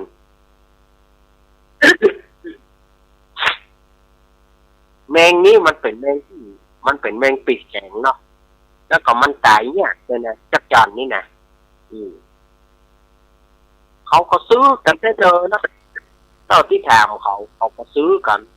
บางฟ่องเขาเอาไว้กินเอายัดตู้เย็นไว้ว่ะลวกแล้วยัดตู้เย็นไว้ เอาไว้กินแยมก้อนว่ะไว้กินเมื่อมันแบบใจแยมมันว่ะ โอ้บางคนก็เก็บปักตูนไว้ได้นะเก็บทอบว่ะเก็บว่ะเก็บเฮ็ดทอบว่ะเก็บว่ะแสดงญาติโยมว่าสปะหน้าแมงมอนก็เก็บแมงมอนเอาไว้หน้าก็เก็บเอาไว้หน้าเฮ็ดทอบก็เก็บเฮ็ดทอบเอาไว้หน้าจักจั่นก็เก็บจักจั่นเอาไว้ธรรมโมสังฆังเนี่ยจะอย่างใดปะล่ำเป็นเหลือเนาะจริงมันก็มีอย่างนั้นจักจั่นต้องมากวงโคโลไว้แสบเขียวเหม็นคิวแต่บางคนก็บอกว่ามันลำดีบางคนก็ไปทอดกรอบว่ายังเขาแหวกกัน เขาก็หูบ่ตานเขาอันนี้เอามาอู้สถาญาติโยมบ่ได้นะเนี่ยเปิ้นโลกมันบ่โลกมันเมาบ่ได้กินผลสุดท้ายไปขอกับจักจั่นก็ขอกับมุนแง่มก็บ่ฮื้อมุนแง่มก็บ่ยอมฮื้อมันเรื่องนี้มันจะแต้บ่ฮู้เด้อมันจะแต้บ่แต้ก็บ่ฮู้ก็ต้องมากระตุ้นกวงแต้เนี่ยมันได้กินอย่างแต้เนี่ยมันก็บ่ได้กินอย่างแต้นะถ้าอู้ถึงมันจักจั่นเนี่ยบางทีพวกของจ้าโว้จ้าบางทีพวกของจักจั่นเนาะเพราะว่ามันบ่โลกมันก็เลยในที่สุดมันก็บ่ได้กินอย่างการมนแง่มนี่มันหัวเข้าออกมันก็เลยเก็บเข้าไว้เต็มหางเต็มหูมันโฟนตกมันก็บ่เดือดร้อนล่ะมันมีของกินผลสุดท้ายไอ้จักจั่นนี้ก็ไปขอกินมันบ่ฮื้อมันก็เลยบ่ได้กินอย่างแต่อาตมาก็ถามว่าแล้วมันเอาเหนี่ยวที่ไหนมาน่ะเนาะ มาเหนี่ยวที่ไหนมาไอ้กันเนาะสถาญาติโยมอากาศหนาวเนอะอากาศหนาวเนอะสถาญาติโยมอากาศหนาวเดือน4หนาวหน้าเดือน5หนาว4หนาวมือถ้าเมื่อยามค่ำอีมันก็บ่จะเย็นนะมันเย็นตอนเฮาจะลุกปุ้งแค่ค่ะตี4ค่ะที่เฮาจะลุกมาเนี่ยอันนั้นมันรู้สึกว่ามันเย็นเย็นแต่เนอะแต่ถ้ายามค่ำนี่มันก็บ่ได้ล่ะยามค่ำนี่บ่ได้ล่ะยามค่ำนี่เผลอๆจะนี่ร้อนแล้วก่อนนะเอาเข้าไปเอาว่าก็ได้บอกถึงเนาะสถาญาติโยมเนาะนะวันเดียว2ฤดูเผลอๆวันเดียว3ฤดูก็มีก็ต้องระมัดระวังสุขภาพร่างกายไปสุขภาพร่างกายมันนั่นเขาตุบจ้างบอกไปบอกเปิ้นก็เฮาก็เป็นอาตมาก็ยังบ่หายเสื้อนี่ แต่ว่าก็ดีขึ้นกว่าเก่านะดีขึ้นตามลำดับนะแต่ก็ดีขึ้นแต่ว่ามันก็ยังบ่แต้เตื้อน่าจะพอดีแล้วเนาะวันนี้สถาญาติโยมคอยลุ้นเด้อว่าอาตมาจะตามปัญหานะให้สถาญาติโยมได้ตอบปัญหากัน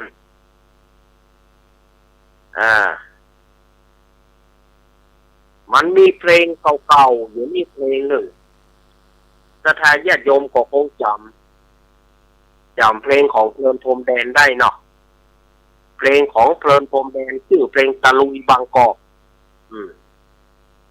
ชื่อเพลงตะลุยบางกอกเนี่ยมันเอี่ยวแต่เอี่ยวว่าจนเรือสตางค์อยู่จุดเอี่ยวขนาดนะเอี่ยวจนว่าจะไปเอี่ยวแบบนั้นกับในบาพวก แต่เหลือสตางค์อยู่จุดเหลือสตางค์อยู่จุดมันเอี่ยวอย่างไรล่ำเหลือเดี๋ยวศรัทธาญาติโยมอาตมาจะเปิดเพลงนี้ให้ฟังแล้วก็อาตมาจะตามปัญหาศรัทธาญาติโยมแล้วว่าสตางค์จุดเนี่ยมันเท่ากับกี่บาทเท่ากับกี่บาทคำเดียวเนอศรัทธาญาติโยม อาตมาจะเอาเพลงนี้ให้ฟังนะแล้วก็ศรัทธาญาติโยมถ้าทายปัญหาเนอถ้าทายมาเนอ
เอา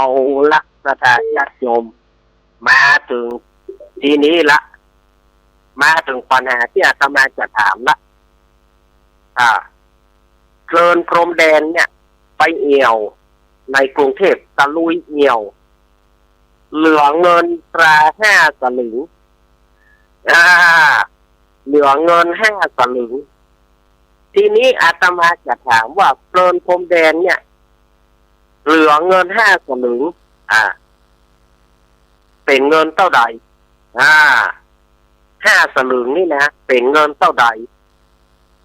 เป็นเงินกี่บาทนี่เนาะเงิน5 สลึงนี่นะเป็นเงินกี่บาทข้อกอไก่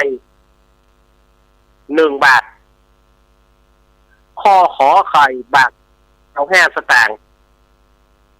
ข้อคอควายบาท50 สตางค์ข้ององู 2 บาทข้อจอจาน2 บาท 25 สตางค์อ้าวล่ะกระดาษญาติโยมโซนพรมแดนเนี่ยบอกว่าเหลือเงิน5 สลึง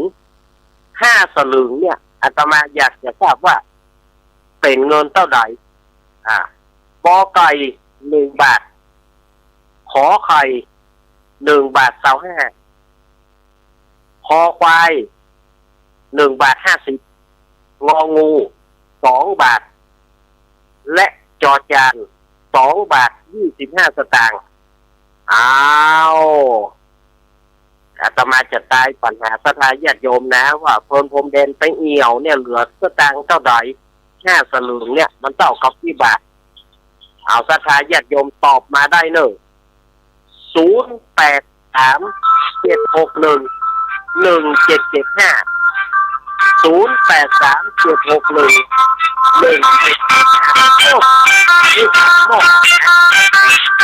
อย่าเรินปอน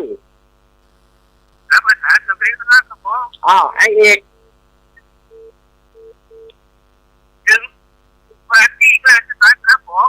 ไอเอก1 บาท 25 สตางค์เนาะ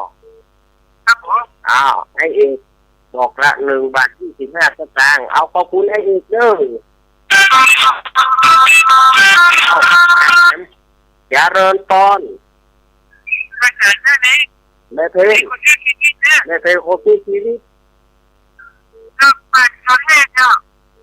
ตอบบาท25เหมือนกัน5 สลึงเนาะเอาขอบคุณเนอะเอาเนาะโอ้โหอย่าเรินปอน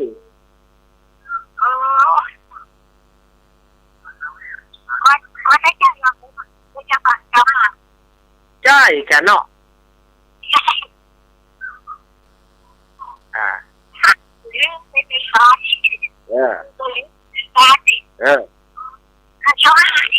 บาท25นะเนาะยายพรเนาะเอาขอบคุณเนอะขอบคุณนะเขาใช้ปัญหาท่านอื่นตัวเนาะบุญไปปลากันเนอะบุญไปปลากับกูเด้อทำมาใครเสียดเด้อเอาขอบคุณยายพรเจ้ายายพรนั่นโอ้โหยาเรินปอน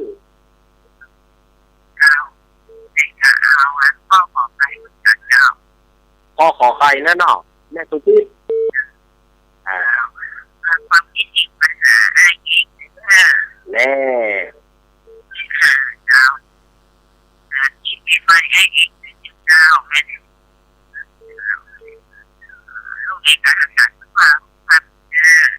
ขอบคุณนะแม่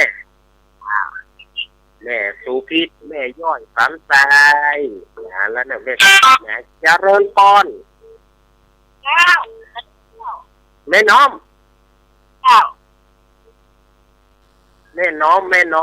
ว่าจะได้แม่น้อม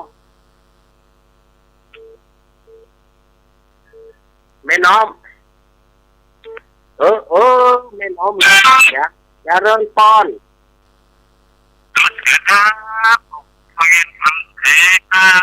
แฟนพันธุ์เทมาแล้วทำไมก่อนเมื่อเราหัวเนาะเอา2 บาท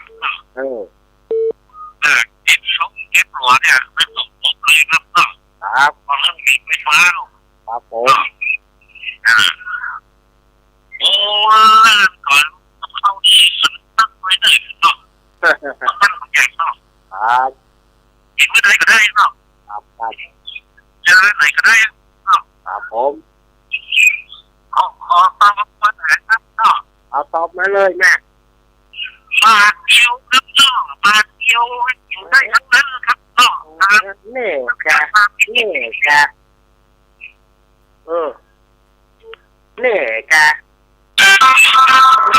ไอ้นี่เจริญพรเอาไว้ครับเจ้ายายน้อยไม่รู้ไงนะพี่เอาปัญหาเดียวเอาไปจะตอบได้รักหวานตาเนี่ยหวานตาเอาคนเ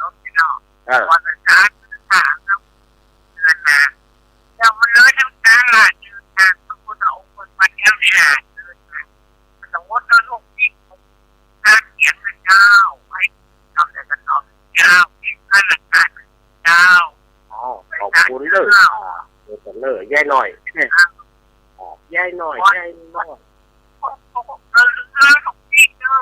อันครับครับการเนาะก็ยังมีนะแฟนพันธุ์แท้เนี่ยต่อปัดเดียวอ่ะอ้าวมีก็เข้ามาเจริญพรแม่เหลียวบาดเตาแห่เนาะแม่เหลียวควงเป้า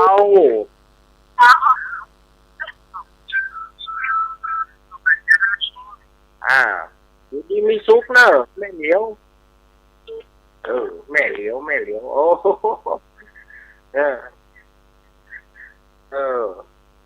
มันทุกท่านยังบ่ถูกพร้อมกันแต่ตัวเนี่ยเอามีอยู่ก็เนาะมีอยู่ก็อันนี้มันเป็นสิ่งที่อาตมาเอามาตายสถาญาติโยมไอเอกมาก่อนเนี่ยเดี๋ยวเนอะไอเอกมาก่อนไอเอกได้ไปแห่เนาะแล้วก็แม่เพนคนสู้ชีวิตได้3นอกนั้นก็2-1-1-1-1ไปเจริญพรแม่น้อมโทรศัพท์ขัดข้องกันว่า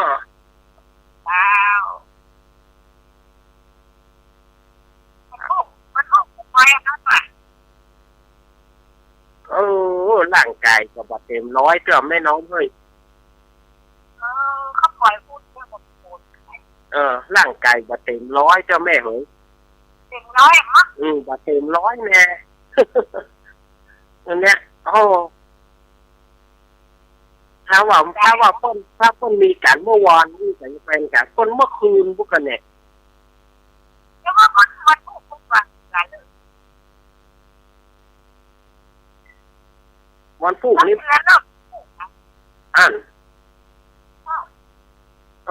ก็เพลงก็ยังบอกรู้รายละเอียดแค่แหละแต่ว่าคนจะคอยตาพระเจ้าเนี่ยนะมันเมื่อคืนไม่เลยวันพุธมีการมาทุกวันเดี๋ยวพอกันนะแม่เนอะครับปล่อยกับลูกครับก็ปล่อยกันก่อนเอาหัวแอบหัวใส่ทะเลเนาะแอบหัวกันเอาไม่ได้เก็บเข่าทะเลแม่ครับแล้วมันก็โอ๊ตเนี่ยนะมันก็โอ๊ตเนี่ยนะตัวเขาเนี่ยโอเคคนเมืองเนาะแม่ครับคนหม้อแกงดินน่ะมาเด้อครับมันร่างกายบอกเต็มร้อยเฮ้ยแม่เฮ้ยถ้าร่างกายเต็มร้อยมันก็ตึ้งบอกว่านะร่างกายว่าให้เต็มร้อยเนี่ยมันลำบากตัวเก่าเฮ้ยไปแล้วเวลาไปเจ็บไปเป็นก็เขาจะซ้อมหัวเฮาหรือแจ้งอย่างแม่น้อมหูอยู่ว่าบ่สบายใจยังพออยู่อย่าเขาจะซ้อมหัวเฮาเหรอเขาไปเจ๊อินดูเขาเอาโทรเข้ามาเนอะ083-761-1775ไอเอกได้5คะแนนเนอะ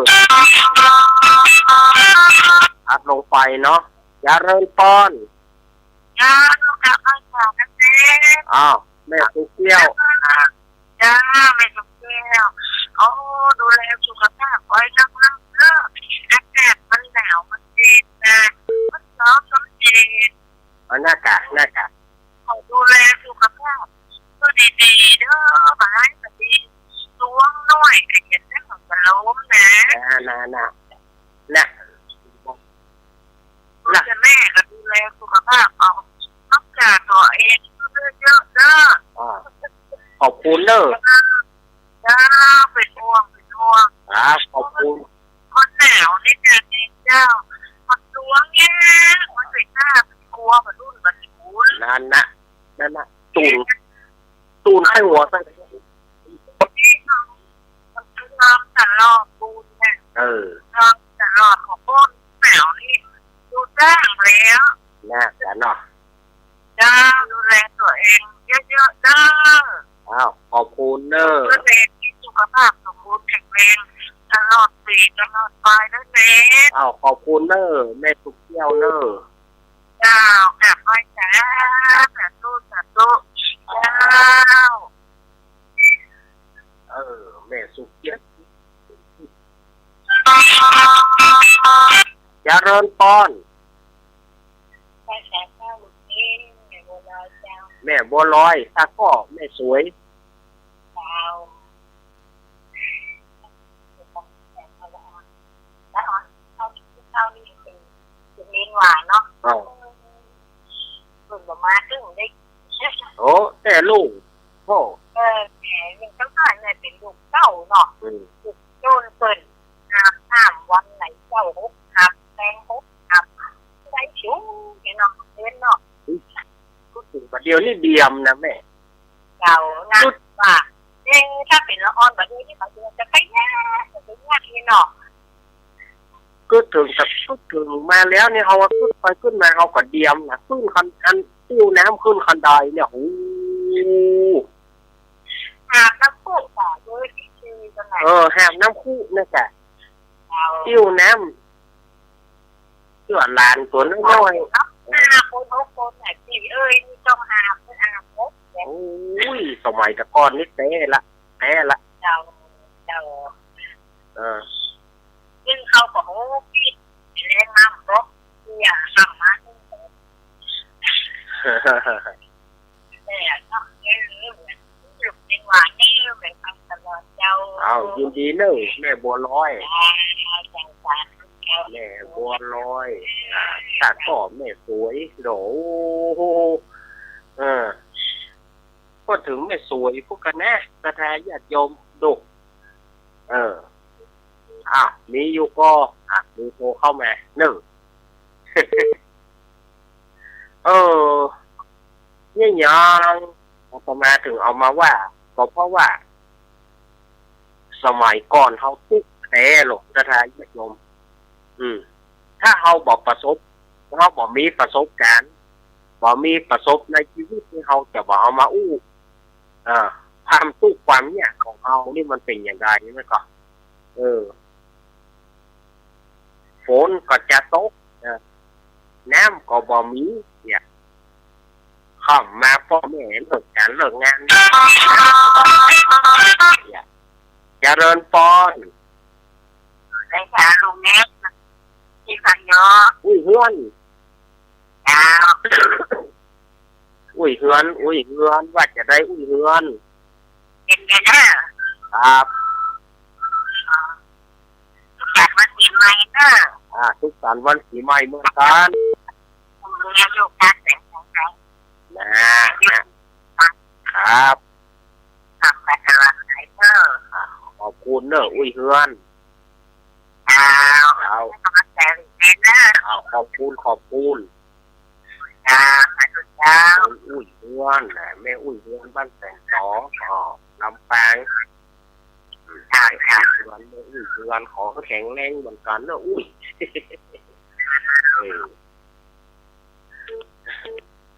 วันนี้อุ้ยเฮือนไปเป่าลูกโป่งแจงละอ่อนก็ วันนี้อุ้ยเฮือนไปแข่งเป่าลูกโป่งก็พอไหวแล้วกันเนาะเนี่ยปูดโมง อุ้ยเฮือนอย่าไปเป่าลูกโป่งแข่งละอ่อนละอ่อนพอแตกหมูที่ต้มมาอุ้ยเฮือนมันแตกคำเสื่อยเป่าปูดโมงที่ปูดโมง ขอก็หมอขอก็หมอเนี่ย ว่าเล่นอุ้ยเฮือนบ่ได้เด้อไปตือกันเด้อเพราะว่าอุ้ยเฮือนนึกว่าอุ้ยเฮือนไปแข่งจนละอ่อนนี่ พ ส่วนแตกกันต้มต่ำอุ้ยเงินยังไม่ได้สักแกนเท่าไหร่ไม่ได้สักหน่วยเท่ามันปองขึ้นใต้หัวก็ใส่ละอ่อนอย่างแวบลง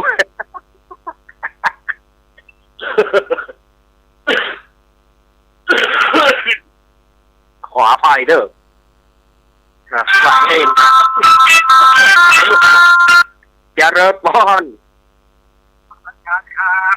หลวงตานมัสการครับสวัสดีปี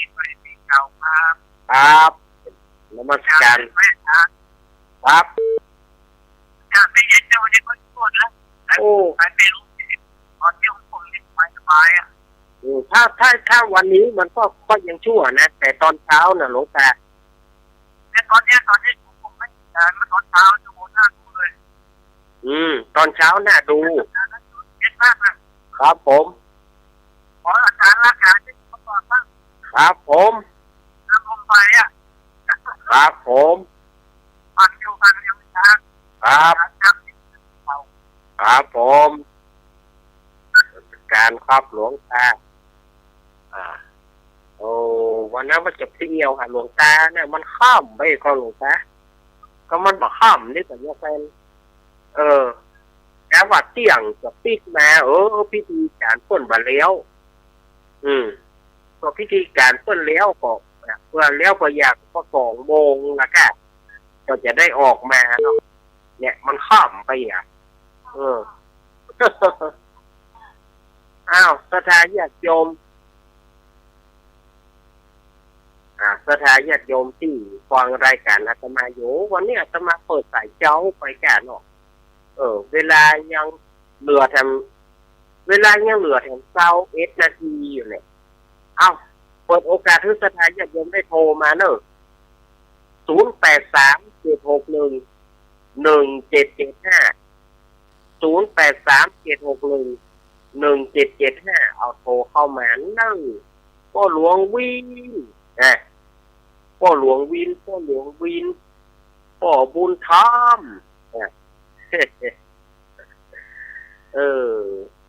แม่สีดาคนงามโทรมาหนึ่งอยากศรัทธาญาติโยมเพราะว่าจะอยู่จุดไหนจังได้ก็โทรเข้ามา0837611775กะที่นี่ลู่กันโละไหมก่อนมีไอ้แฟนพันธุ์แท้เนอะบ่ถูกไอ้แฟนพันธุ์แท้ก็ลองคิดดูว่า5 สลึงเนี่ย5 สลึงมันเป็นจะได้เนาะไม่ใช่หมายว่า5 สลึง5 บาท5 สลึงมันก็คือ1 บาท25 สตางค์1 สลึงเนี่ย2 สลึง3 สลึงเป็น25 4 สลึงบาท5 สลึงมันก็เป็นบาท25 สตางค์อย่างนี้หรอคนแต่ก่อนใจเหรียญ25-50หรอกเหรียญบาทที่ยังบ่มีเสื้อเจริญพรเจ้าไอ้ดักเจ้าเอายายน้อยตัวเนี้ยตอบมาได้เป็นเจ้าเป็นอะไรเป็นเจ้าเอายายน้อยนี่ต้องอยู่ข้างหลังกันเจ้า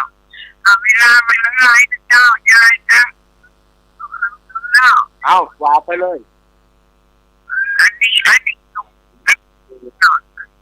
นไปแล้วเจ้าน้องยายพี่ก่อนยายก่อนครับของเอ้ยมีคนสดมดเป็นสิ่งเจ้าวัฒนธรรมมีคนในเรา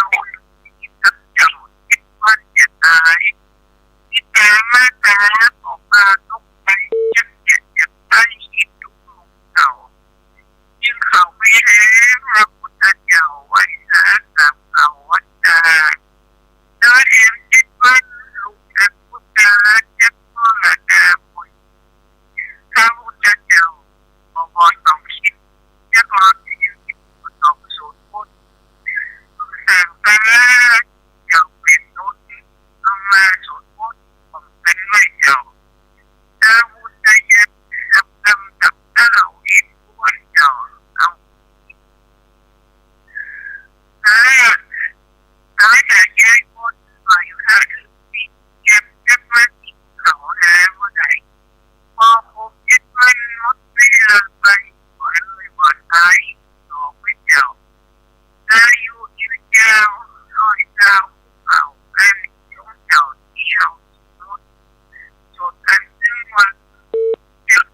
มาหน้า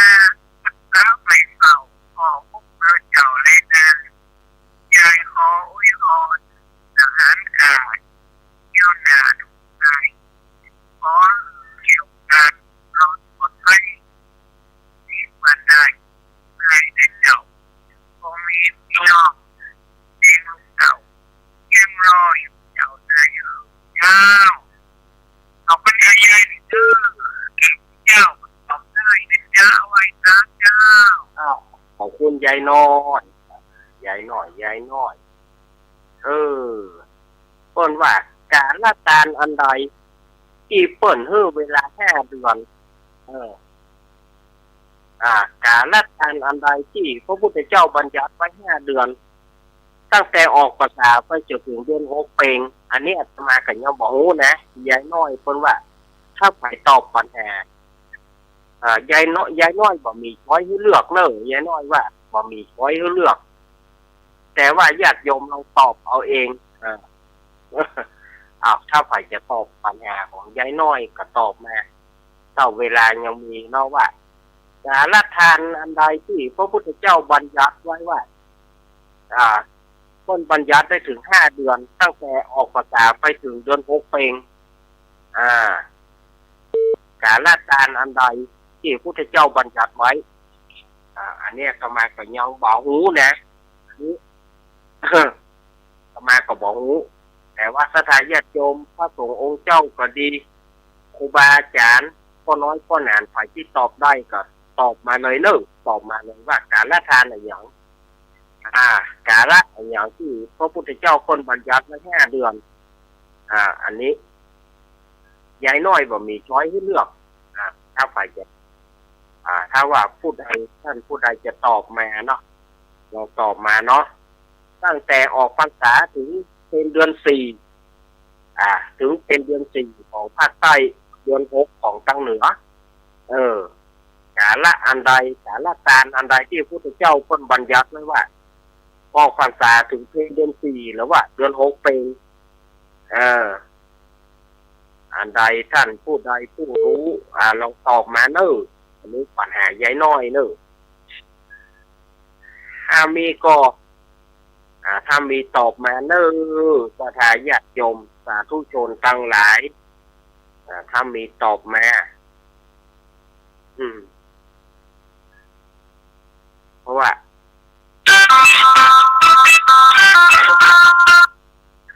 เจริญพรเป็นฟังผมรอบนอกที่ท่านพระพุทธเจ้าโปรดมากที่สุดคือไปโปรดพระมารดาครับเนาะขึ้นไปบนสวรรค์ครับเนาะครับนมัสการครับอันนี้ถูกแล้วนะใช่อันนี้ถูกแล้วที่ไปโปรดพระมารดานั่นนะแต่ว่าที่คนบัญญัติไปปิดทุกเจ้าเนี่ยนะครับอันนี้คือเป็นการละการอันใดเนาะอาตมาก็ยังบ่เข้าใจก็คือยายน้อยเพิ่นตอบมายายน้อยเพิ่นตายมาอาตมาก็มาตายตัวยายน้อยนะเด้อศรัทธาญาติโยมใครตอบได้ก็น้อมเจริญพรที่ว่าการละทาน5 เดือนตั้งแต่ออกพรรษาไปจนถึงเป็นเดือน4หรือว่าเดือน6เป็นอันที่ไปโปรดพระมารดานั่นมันในพรรษาหรอที่ว่าไปโปรดพระมารดาที่สวรรค์นั้นดาวดึงนั่นมันเป็นในพรรษาพอออกพรรษาก็มีการตักบาตรเทโวโรนั่นนะอันนั้นถูกละมีการตักบาตรเทโวโรนะอันนั้นแม่นละแต่ว่าส่วนที่ของยายน้อยนี่นะยังบอกเข้าใจเต้นเนอแต่ว่าถ้าว่าเขาได้หูเอาคดีเนาะโดยการคนบอกว่าสร้างเสริมสติปัญญาสร้างเสริมสติปัญญาเฮ้อเข เราจำได้บางทีบางอย่างก็พระธรรมที่พระพุทธเจ้าเนี่ยจึงบัญญัติข้ออย่างต่างๆนะมันมีถึงถึง84,000พระธรรมขันธ์ด้วยเขาจะไปจำได้จะได้มีแค่พระอานนท์องค์เดียวท่านมีแค่พระอานนท์องค์เดียวท่านที่จำได้นอกนั้นนี่ก็บ่มีไผที่จะจำได้เพราะว่าพระพุทธเจ้าจะไปเทศที่ไหนก็ต้องมาเทศให้พระอานนท์ฟังแล้วพระอานนท์เนี่ยจะรวบรวมไว้เอาไว้สังคายนาตอนที่มีการสังคายนาธรรมโดยท่านมหากัสสปะเป็นประธานเพราะว่าต้องอาศัยพระอานนท์และในตอนนั้นเนี่ยพระอานนท์ซ้ำว่าบาได้เป็นพระอรหันต์ต้องรอพระอานนท์บำเพ็ญเพียรจนถึงได้พระอรหันต์ก่อนพระอานนท์จึงจะได้สังคายนาธรรมแล้วก็จะได้แจงธรรมต่างๆเนี่ยดุสทายาติโยมว่าในสมัยนั้นนะเพราะว่าพระอานนท์นี่เป็นผู้ที่จำได้คนเดียวจำได้ตนเดียวองค์เดียวโอ้ถ้ามีมาเดียวกับคอมพิวเตอร์แล้วนะคอมพิวเตอร์ลอยได้ คอมพิวเตอร์ประจำตัวเลยนะถ้าพระอานนท์ถ้าเป็นอย่างสมัยนี้เนาะถือว่าเก่งมากๆก็เปิ้นบำเพ็ญเพียรจนกระทั่งว่าบ่ได้บำเพ็ญให้ถึงอรหันต์กว่าจะได้สำเร็จอรหันต์เขาพุทธเจ้าล่วงรับไปได้หลายปีด้วยเนาะกว่าที่เปิ้นจะมาร่วมสังคายนาธรรมกับกลุ่มพระสงฆ์ได้ใช้เวลาเมินอยู่อันนี้ก็สทายาติโยมเขาไผที่หัวสมองเขาดีอยู่จำยังได้อยู่นี่นะอาตมาว่าสุดยอดนะเนอะสุดยอดของกุเทศนะว่าสุดยอดของกุเทศคือจะได้คำว่าสุดยอดของกุเทศยอดของกุเทศเนี่ยถ้าเอาไปต้มกับลาบเปิ้นว่านะยอดมันนะถ้าเอาไปต้มกับลาบก็มันอย่าบอกใครเชียวนี่ล่ะนะเปิ้นว่าสุดยอดของกุเทศบางคนก็บอกเข้าใจว่าสุดยอดบอกกล้วยเตดคืออย่างยอดบอกกล้วยเตดมันสูงครับเป็นว่ายอดบอกกล้วยเตดเนี่ยยอดมันเอาต้มแล้วเอากับลาบมันหวานดีว่ะมันขมแล้วมันหวานดีปอๆกับเพี้ยวหัวดีว่ะทางคนยองทางป่าตางห้อมกล้วยสีเป้าไว้เนาะยายหน่อยมันกล้วยสีเป้าถ้าไปทางบ้านโฮงมันกล้วยเตดอันนั้นยองกับห้องบ่เหมือนกันนะไปทางสายป่าตางนี่ห้องบอกกล้วยสีเป้าตำสังเนี่ยตำกล้วยสีเป้าเนี่ยที่เขากำสังตำกล้วยเตดเจริญปอน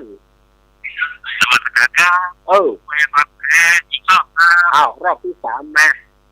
เขายอดประเทศนี่ชอบครับล่ะเพราะขนาดครับเนาะนั่นแหละผมว่าขนาดเลยครับเนาะ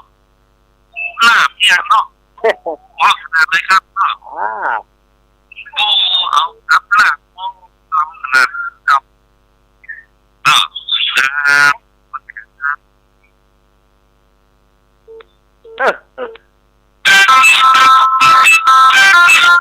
อย่าเริญปอนไอเอกผมก็ติดผมก็สู้รถไฟผมเอารถไฟนะเอารถไฟเนาะเนี่ยผมนั่งหลังไม่ดีเขานอนมันนอนเดี๋ยวเทศไหนนะผมกินได้เอามารถไฟผมตกแล้วผมจำลองเป็นรักเนออันนี้กัดอย่างไรเนาะไอเอกเนาะครับก็เดี๋ยวไปปากันพูดเด้อไอเอกเด้อทำมาขายเครียดวันนี้อย่างใดก็ต้องไปห่วมเพิ่นละแปะเพิ่นหลายเตือละสถานใน ท่านอาจารย์วิสุวัตจะไล่ตีถั่วละ มาตั้งใดไปตั้งนั้น คืนนี้กัดเนี่ยได้จะไปออกคือเนอจะไปอยู่ดีท่านอาจารย์สมุวิสุวัตจะไล่ตีถั่วได้เรื่องเลี้ยวมาตั้งใดไปตั้งนั้น ขาดงานบ่อยโอ้อาจารย์ทุวัฒน์ฟังนี่นับภาษาเปิ้นเขเปิ้นเกินนับอินดูเปิ้นห้องพลักงานบ่อยเดี๋ยวคืนนี้ก็ปากันเนอะคืนนี้ก็ปากันเพราะว่าอย่างได้ก็ไปก่อนจะเริ่มป้อนครับคือว่าย้อนดีเนี่ยชุดย้อนต้องคนดีใช่ชุดย้อนคนดีแต่เพราะว่ามันไม่กระเปิดอ่อนผมว่าย้อนแบบแรกนี่ครับพอจะพอเริ่มใช้ย้อนคนดีกับไก่ตอกันสองเลยนักมันโอ้คนดีเนาะแย่ทั้งเลยมันเลยนะเจ้าขอบคุณเนอะ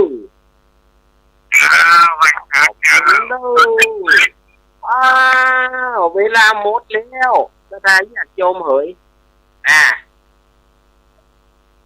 หมดแล้ววันพรุ่งนี้เนอะวันพรุ่งนี้งานของวัดใหม่มณฑาทิพย์เนอะก็ได้ญาติโยมวันพรุ่งนี้วัดมณฑาทิพย์เพิ่นจะจัดงานเนอะเพิ่นจะมีการไฟตาพระเจ้าก็จะมีการบวชพระเจ้าเพิ่นจะมีสวดเบิกตัวเตะทำปฐมสมโภชพุทธาภิเษกทำปารมีวันพรุ่งนี้สวดมนต์ตานแถมโอนเข้าปายาแถมวันพรุ่งนี้โอนเข้าติบเอาวันพรุ่งนี้เพิ่นมีพิธีกรรมหลายอย่างเนอะที่วัดมณฑาทิพย์สถานญาติโยมก็ไปร่วมกินร่วมทานกันเนอะไปมีโอกาสที่ไปร่วมกินร่วมทานกันขอขอบคุณทุกเสียงทุกสายขอขอบคุณทุกท่านขอขอบคุณหลายๆแล้วก็ขอบคุณคือเจเทเนอร์มาภาพก่อนลาไปก่อนต่อจากอาตมาภาพก็จะเป็นท่านพระครูปริยัติรัตนโชติหรือว่าท่านมหาเสาเกี้ยววัดห้องกูอำเภอเวียงป่าเป้าจังหวัดเชียงรายเพิ่นจะได้มามาจากสถานโยมในรายการด้วยเป็นผมเขาว่าท่านมหากระโบนะท่านมหาเสาเกี้ยวเนาะการพระครูปริยัติรัตนโชติก็จะกระท่าฟังเนอะญาติโยมเนอะถ้าฟังรายการลำดับต่อไปอาตมาก็ขอว่าวางลงไว้ที่สถานญาติโยมอยู่ดีมีสุขกันเนอะอภิวาทนาสีริสานิจังวุฒาปัจจายิโนจตารโอธรรมวัฏันติอายุวโนสุขังพระลัง